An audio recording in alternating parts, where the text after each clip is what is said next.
A Shepherdsville neighborhood stunned, now looking for the answers to an unthinkable crime. Police say 2 young boys were killed by their own mother. Tiffany Lucas was arraigned in court this morning, charged with 2 counts of murder, and she will be staying behind bars on $2 million bond.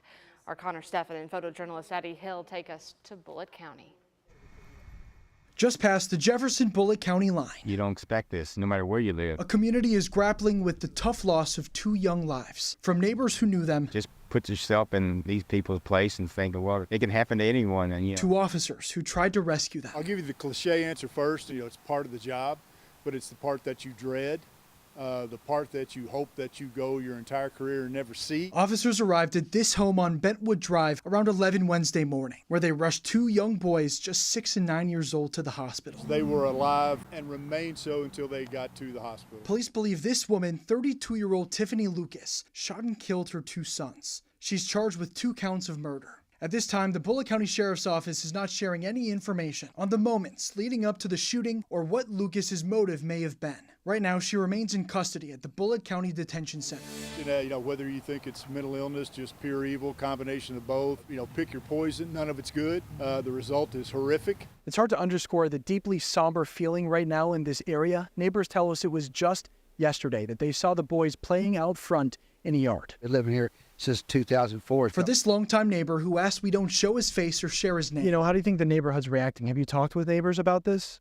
I talked to a couple of neighbors, and they're kind of upset that they find out 2 little boys got shot. That's kind of upsetting. Nobody back here wanted to hear about kids getting shot. Nobody wants to hear people getting shot at all. it was shocking, actually. Nobody ever thinks it's going to happen in your neighborhood. As a Bentwood Drive house stands empty tonight. Just love your family and hope nothing like this ever happens to anyone else. Those mourning the loss are looking past the act of what happened. Those kids went to schools. Those kids had friends. Those kids had families. And keeping close to their hearts, the 2 young lives taken too soon. In Shepherdsville, Connor Steffen. And again, that was Connor Steffen reporting. We did check on her record, and Lucas was previously charged with drug offenses, the most recent in 2018 when she pleaded guilty to possession. The Bullitt County Sheriff's Office declining to share any more information regarding her arrest. Right now, Clark County's former sheriff, Jamie Knoll, is an inmate in the jail he used to oversee. Today, he faces 15 felony charges and is set to face a judge at some point this afternoon. Officers arrested Knoll Wednesday on crimes related to his time as sheriff, and outside the sheriff's office, our Taylor Woods and photojournalist Elijah McKenzie explain.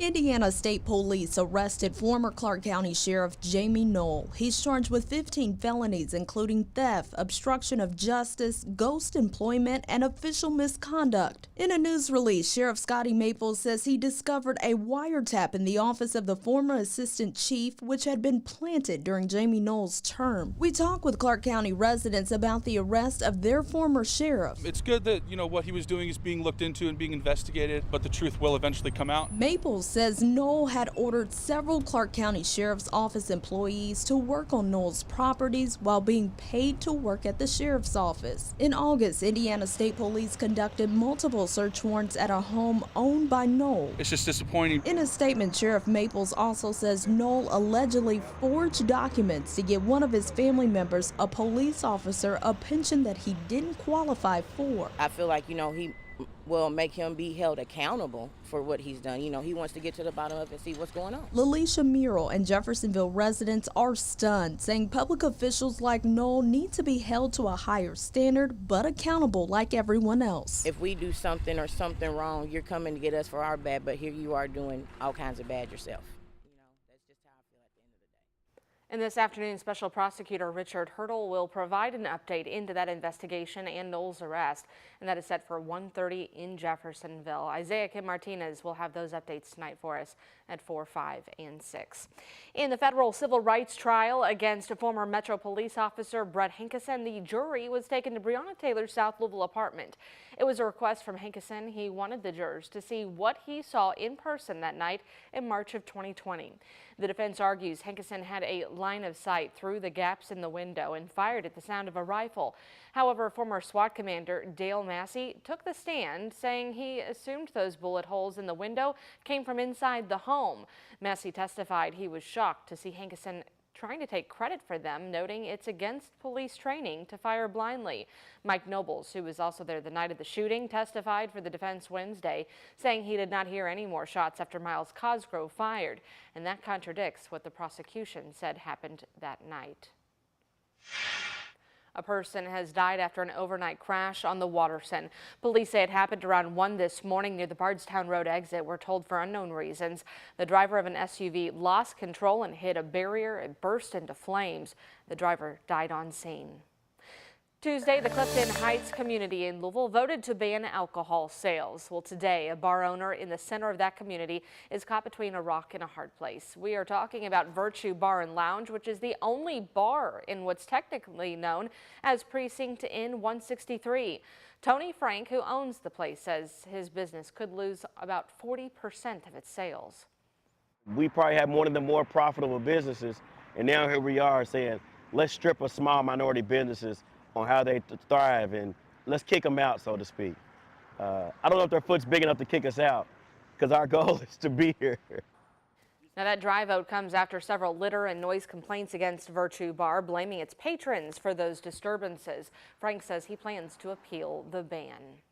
Lawmakers are accusing Kentucky's Department of Veteran Affairs of not properly supporting veterans.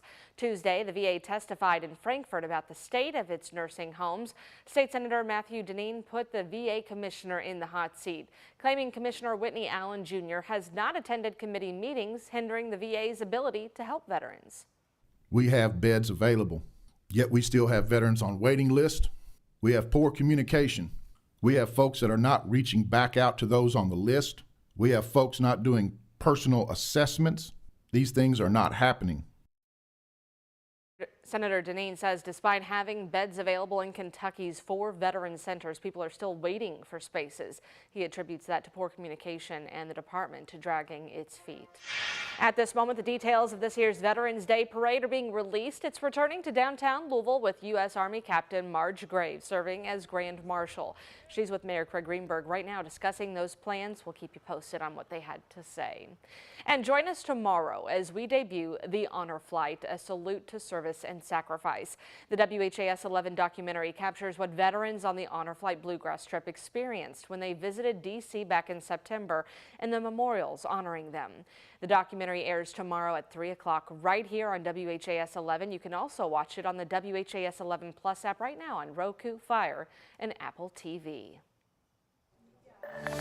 Muhammad Ali Boulevard is getting redecorated with 36 permanent banners that will honor its namesake, Muhammad Ali.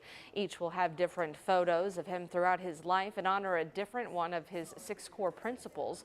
And that would be confidence, conviction, dedication, respect, giving, and spirituality.